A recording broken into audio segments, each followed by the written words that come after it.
มาฟังสิริจันโทวาทยอดคำสอนตอน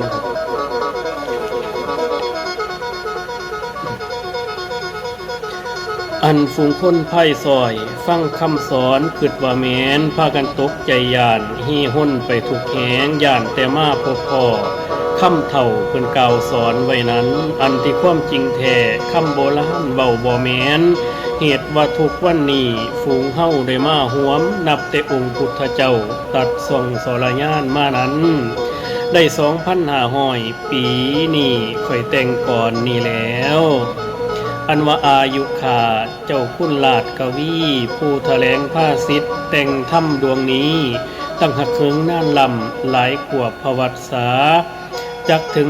60แท่ทั้งย่อน2 ปีนั่นแล้วจักถึง60แท่ยังย่อน2 ปีนั่นแล้วยังบ่เคยพบพ่อความห่อนดังเพิ่นท้ายมานั้นตัวเฮาบวชแต่น้อยบ่ฮู้แห่งของรหัสอันที่ในข้องถ้ำบ่อวดตัวก็พ่อใส่ตั้งแต่เป็นจัวน้อยถอยมาเป็นหนุ่มปางนั้น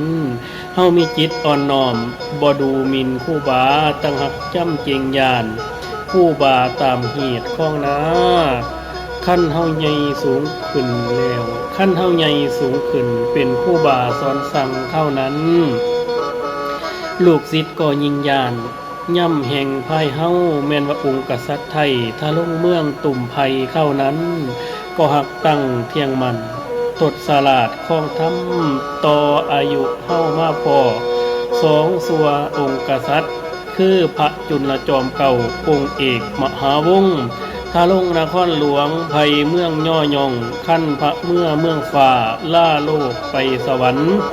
ราชบุตรไทยแท่นพระองค์ตุ่มไผ่หยดใหญ่กวางบุญหล่นกัวหลังเจ้าเอ๋ยสื่อพระมงกุฎเก่าตนยอดชีวิตพระบ่มผิดข้องถ้ำสืบพระวงแท่นเสือพระบ่ได้เอาเอื้อแสวงแต่ความสุขแปลงแต่ข้องราซาให้ไผ่เมืองยำยานพระก็ตั้งเทียงมันทดสลาดข้องถ้ำไผ่เมืองมีความสุขเหตุพระองค์บุญกวงอันที่อุบัติหายตามหอมหมอถ้วยมานั้นเฮาบ่เล่งแลเห็นสิถือความคือเว้า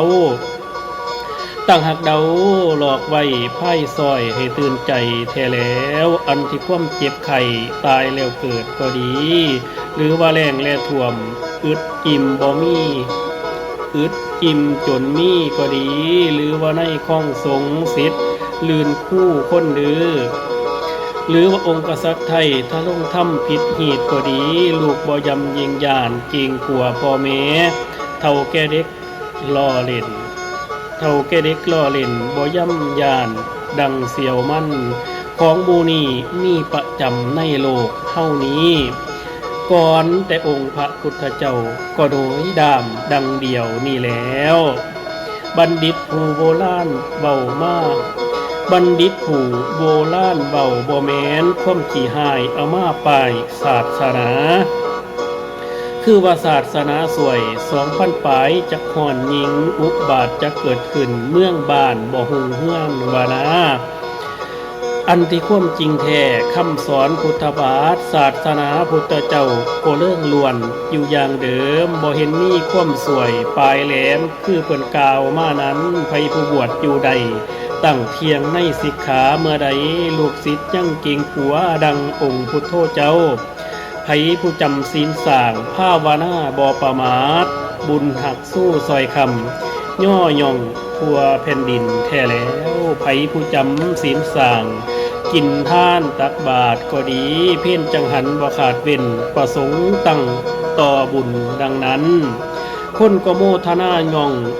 เทว่าก็ส้มซื้นบ่หนตกตำต่อยเป็นข่อยให้เพิ่นท่านเป็นข่อยขอบให้ท่านเจ้าเอ๋ยถึงมาพากันสร้างกระทำบุญเป็นการใหญ่คือว่าสร้างพระธาตุฝูงหมู่เจดีย์สร้างวิหารโบสถ์ว่าอาห้ามพวงสร้างที่สงฆ์เจ้าประซุ่มพร้อมสวดมนต์สร้างที่คนประซุ่มพร้อมศาลาพระเจ้าใหญ่สร้างบ่อน้ำศาลาพร้อมที่สำราญสร้างถนนหนทางพร้อมศาลาให้เจ้าไต หรือว่าปลูกต้นไม้หน่อยใหญ่ไว้หิมทางก็ดีหวังให้คนไปมาได้เพิงเงากันหอนไผผู้ทำบุญสร้างตามทางที่เฮากล่าวมานี้บุญยิ่งอยู่สู้คำให้ห่างมีเจ้าเอ๋ยศาสนาบ่ฮอนสวยไผผู้ทำบุญใดคือเก่านั่นแล้วศาสนาบ่ได้เศร้าคุณพระเจ้าดีเลื่อยอย่างเดิมคุณพระธรรมเจ้าคุณพระสงฆ์ยังตั้งเถียงบ่ได้ความแบ่งเลี้ยวโดยดำดังปากคนดอกนาถึงมาไปไพ่นาฟูงเฮาตายเกี่ยงอ้อยหอยศาสนาบ่ฮอนสวยคนศรัทธาบ่ฮอนตำคนทำบุญบ่ฮอนให้หักสู้คำให้หุงเฮืองเจ้าเอ๋ยเหตุเพื่อบุญคุณแก้วสามภาการสู้สอยบ่ฮอนทุกข์ขมอดให้สู้ขึ้นให้หุงเฮืองแท้แล้วเหตุว่าคุณพระแก้วอันประเสริฐทั้งสามก็หักเป็นแต่บุญกุศลสร้างธรรมาแต่ศาสตร์ก่อนยาได้ประมาทแท้คุณแก้วยกใส่หัวเจ้าเอ้ยให้มีกายย่านอมก้มกราบวันท่าให้มีวาจาหมั่นสัจจังจริงเทียงให้มีใจอ่อนน้อมเป็นข่าสัวสิวังหันถอนให้หีบผ้ากันสร้างศีลท่านอย่าได้ขาดตักบาตรได้หยาดน้ำหมายฝากธรณี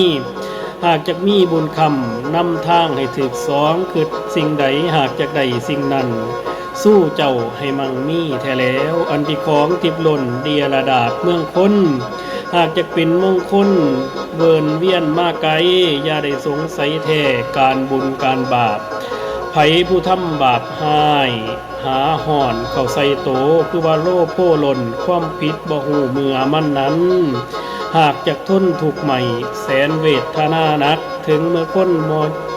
ถึงเป็นคนยังบ่ตายโทษสิเวียนมาตองคนมีบุญ